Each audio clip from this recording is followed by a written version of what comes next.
Olá, turma, tudo bem com vocês? Estamos aqui para mais uma aula, tá? Do nosso cronograma de clínica médica. E hoje a gente vai revisar os conteúdos da prova, tá certo? Então, prestem atenção, façam os seus resumos, as suas anotações, e a gente vai iniciar por definir o que é doença, né? Então, como a gente já estudou, doença significa o desequilíbrio do nosso corpo, né? Então, quando o corpo ele perde a homeostase, ele perde esse equilíbrio, aí o organismo, o nosso corpo, ele vem aparecer, vem adoecer. E nós temos as classificações de doença. Nós temos aí doença aguda, doença crônica e as doenças crônico-degenerativas. Então, a doença aguda é aquela que tem um curso acelerado, ou seja, ela acontece de forma muito rápida e ela tem uma curta duração, no máximo aí 15 dias, certo? Essa doença dura. E ela vai terminar com a convalescência ou morte em menos de 3 meses. O que é a convalescência? É quando os sintomas da doença começam a desaparecer, tá? Se não vier a desaparecer, se a pessoa não tiver o tratamento adequado, não tiver o processo de cura, esse paciente pode falecer com essa doença, né? Pode morrer em menos de 3 meses. Só um minuto.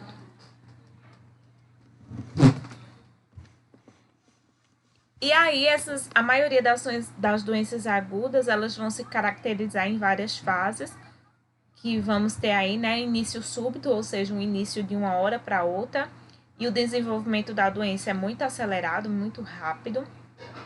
A fase de deteriorização até o máximo de sintomas e danos, tá?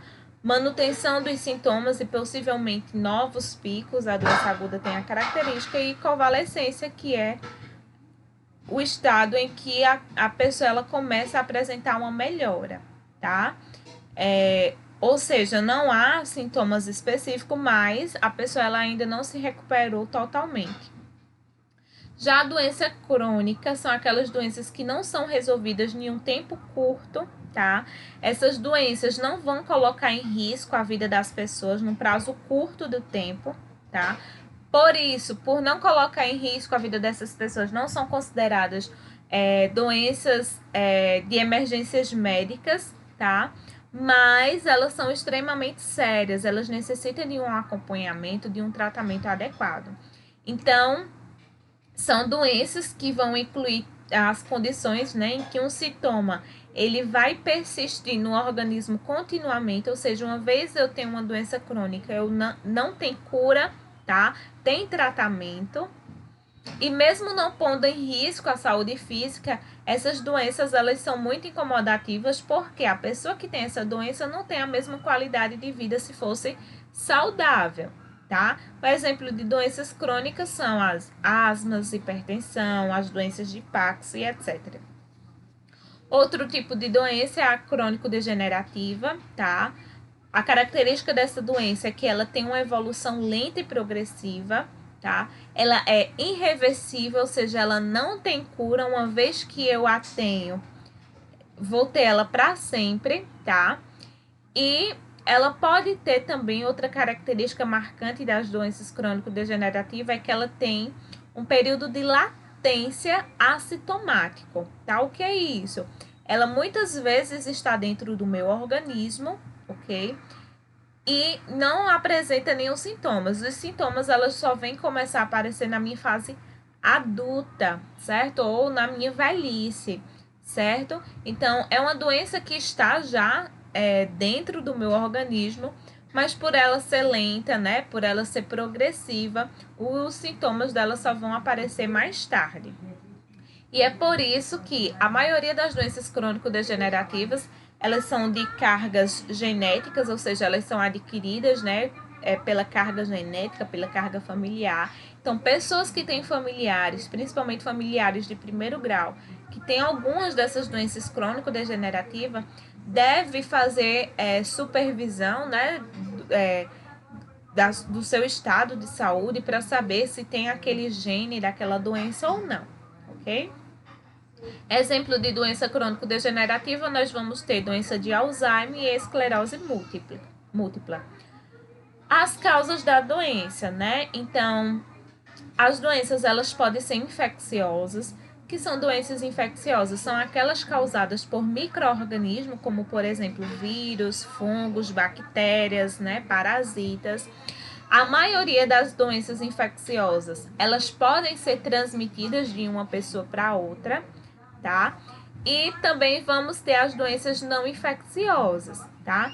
Já nas doenças não infecciosas, elas não são transmitidas de uma pessoa para outra, tá? E ela pode ter diversas causas, ou seja, várias causas podem levar uma pessoa a adoecer por não ser processo infeccioso, como por exemplo, câncer, tá? Então, as pessoas elas podem vir a ter câncer. O câncer não é transmitido de uma pessoa para outra, tá? E não é provocado por nenhum micro-organismo, é do próprio corpo daquela pessoa.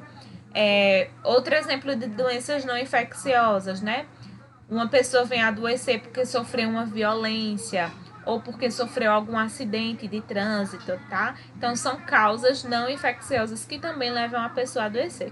Lembrando que as causas, né, das doenças não infecciosas, elas podem ser adquiridas, ou seja, ao longo da vida a pessoa ela pode contrair aquela doença ou ela pode ser congênita. O que é congênita? Que é genético, certo? De carga genética. Eu adquiro de uma carga genética. O outro conteúdo, né, que a gente vai ver, revisar, são as síndromes coronarianas agudas, tá? Essas síndromes coronarianas agudas, elas acontecem, elas ocorrem devido a uma obstrução transitória ou permanente de uma artéria coronária, tá? Então, como a gente já viu, obstrução transitória são aquelas em que existe o tratamento e quando tem uma intervenção, né, volta a funcionar normalmente, ou ela pode ser permanente, uma vez que sofreu aquela obstrução, vai ter aquela obstrução para sempre, tá? Então, como eu falei, como a gente já viu, né, na nossa aula dos distúrbios cardiovasculares, as síndromes coronarianas agudas, elas são caracterizadas, né, por uma demanda excessiva ou pelo suprimento inadequado de oxigênio e nutrientes dentro do músculo cardíaco. E aí essas doenças elas vão acontecer devido a uma ruptura de placa, ou seja, quando a parede das artérias ela sofre uma quebra, tá? Ou quando se tem formação de trombos, geralmente esses trombos é feito por coágulos de gordura ou até mesmo por coágulos ou por níveis de gordura, né, na parede da artéria ou por coágulos de sangue que se acumula ou por vasoconstrição, que é a vasoconstrição, o fechamento dessas artérias. Então, as artérias elas começam a perder o seu calibre normal e elas começam a diminuir, sofrendo o processo de vasoconstrição. E aí a diferença, né, que a gente viu e que vamos ver mais uma vez é sobre a aterosclerose e a arteriosclerose, tá? Que muitas das doenças síndromes coronarianas são causadas por elas, tá? E aí nós vamos ver a diferença, né? Na aterosclerose, vamos ter a formação de placas de gordura na parede das artérias, certo? Então, aqui a gente pode visualizar uma artéria normal, uma artéria de uma pessoa saudável, certo? Sem placas de gordura e o fluxo sanguíneo ocorrendo normalmente. Então, quando há formação de placas de gordura, o fluxo sanguíneo, ele perde espaço, ou seja, ele vai ter que trabalhar em dobro e a pressão dentro dessa artéria vai ser maior, tá? Então, aterosclerose significa formação de placas de gordura na parede das artérias. Já na arteriosclerose, a diferença é o seguinte, que na arteriosclerose, a parede dessas artérias elas sofrem um processo de enrijecimento, tá? Ou seja, elas começam a aumentar sua espessura, ficar duras, endurecidas, tá? E aí vai fazer com que essas paredes elas se fechem. Olha o tamanho dessa parede aqui para o tamanho dessa. Percebem que houve uma diminuição? Então, na arteriosclerose, essas paredes elas vão sofrer o processo de enrijecimento e perda da elasticidade, né? A perda elástica dessas paredes, tá? Produzindo assim uma hipertensão arterial de longa duração, tá? E aí, quais são os fatores de risco que podem levar a pessoa a ter uma síndrome coronariana aguda? Então, obesidade, tá?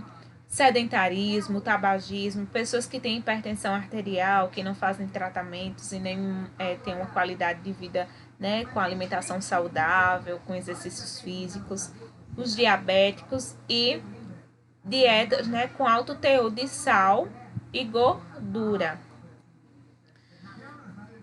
Outra disfunção cardiovascular que a gente vai ver, né, é a angina, tá? Então, o que é angina? Angina é o termo utilizado para quem sente dor torácica, tá? Geralmente a angina, ela vai ser um sintoma de uma pessoa que está apresentando aterosclerose coronariana.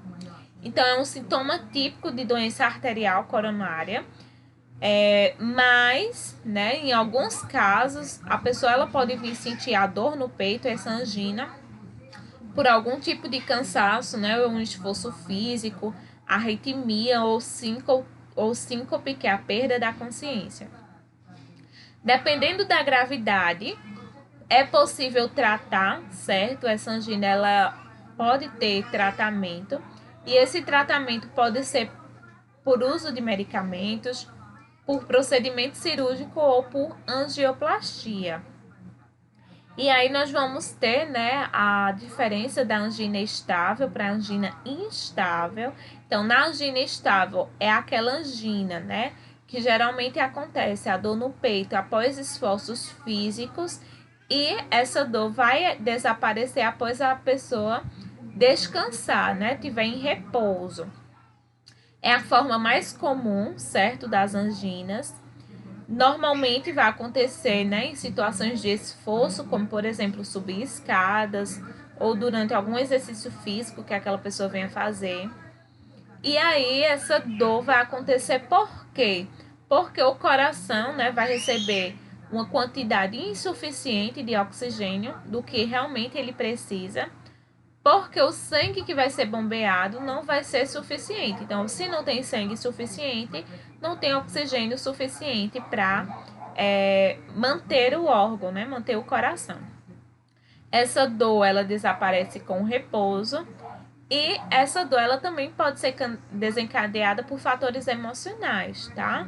Ou por baixas temperaturas, ou por algum tipo de refeição pesada, ou até mesmo o tabagismo. Já na angina estável, a angina estável ela surge de forma súbita, ou seja, de repente, de uma hora para outra. E mesmo que a pessoa venha descansar, ela não cessa com o repouso, tá? Então, na maioria dos infartos, o que acontece é a angina estável, tá? Não sei se vocês já ouviram falar, a maioria das pessoas que infartam, geralmente infartam dormindo, tá? Ou seja, ela não estava praticando nenhum exercício físico, nenhum esforço, mas mesmo assim sofreu essa dor. E aí pode ser um sinal, né, de ataque cardíaco. Então, a angina estável tem como característico o desconforto, a dor no peito, né, que não vai cessar com repouso. Surge de forma súbita, tá? Normalmente quando a pessoa está em repouso, descansando, dormindo. Vai ocorrer devido a um bloqueio ou diminuição do fluxo sanguíneo nas artérias, que vai irrigar o coração. E trata-se de uma condição perigosa, pois geralmente pessoas que têm angina estável é um sinal de que ela está sofrendo um infarto, tá? Além do entupimento, né, do bloqueio dessas artérias, a angina estável também pode ser causada por tabagismo, pessoas fumantes, por estresse, por uso de drogas como cocaínas, ou por uso de medicamentos que provocam, né, a contração das artérias e diminuindo assim o espaço, o calibre das mesmas. E aí também vamos ver o que é o infarto agudo do miocárdio, né? O infarto agudo do miocárdio, ele se dá devido a uma oclusão da artéria coronária. E essa oclusão é devido à formação de um coágulo ou de uma placa aterosclerótica. O que é a placa aterosclerótica? Placa de gorduras, tá? Dentro da artéria. E essa formação de coágulo ou essa formação de placa de gordura vai diminuir o fluxo sanguíneo, tá? Se diminuir o fluxo sanguíneo, diminui a quantidade de oxigênio. Quando não tem oxigênio circulando, geralmente o tecido ou o órgão ele sofre o processo de morte, tá? Conhecido como necrose. E a extensão dessa necrose, né, vai depender de vários fatores, né? Então, a morte das células daquele órgão vai depender do calibre da artéria que foi afetada ou do tempo de evolução do infarto. Então, como a gente já viu, né, a arteriosclerose é quando ocorre o enrijecimento, né, das paredes da artéria, elas ficam grossas e aí vai diminuir o calibre. E a aterosclerose, que é a formação de placas de gordura. Temos o tempo porta-balão, que é o tempo porta-balão só para reforçar, né? Então, o tempo porta-balão consiste no intervalo em que o paciente dá entrada na emergência, né, na unidade hospitalar, até ele ser socorrido, né, e ir para a sala de cirurgia para fazer o cateterismo, tá? Então, tempo porta-balão consiste no intervalo de tempo médio decorrido entre a entrada do paciente com sintomas de infarto agudo do miocárdio no pronto-socorro até o início do cateterismo, ou seja, a partir do momento que ele pisou o pé no hospital até o início do procedimento, tá? Então, esse intervalo de tempo significa tempo porta-balão. Quais são os sintomas do infarto? Suor frio, falta de ar, dor abdominal, palidez, cansaço, tontura, né? Dor no ombro, braços e costas, palpitações cardíacas, náuseas ou vômitos e dificuldades para dormir. E o que nós, né, como profissionais de enfermagem, devemos fazer com o paciente, né, que sofre um infarto? Então, manter o paciente deitado, em decúbito dorsal, tá? E a cabeceira elevada. Fazer oxigenoterapia, né? Sob catéter nasal até 4 litros ou segundo prescrição médica. Providenciar um eletrocardiograma, tá? Para estar realizando esse exame no paciente. Instalar monitor cardíaco e oxímetro de pulso, tá? Verificar e anotar pulso e a pressão arterial. Seguir orientações médicas quanto à infusão de medicamentos, os medicamentos que a gente vai estar realizando no paciente, tá? E aí nós vamos ter a diferença do que é uma angioplastia do que é um ponto safena, tá? Então, angioplastia é um procedimento não cirúrgico. Por que é um procedimento não cirúrgico? Porque não é invasivo. É só introduzido um catéter, certo? Nesse catéter vai ter um porta-balão, digamos assim. Um porta-balão não, vai ter um balão que ele vai ser insuflado dentro da artéria a fim de abrir essa artéria para que o fluxo sanguíneo, para que o sangue ocorra naquela artéria de forma normal, né?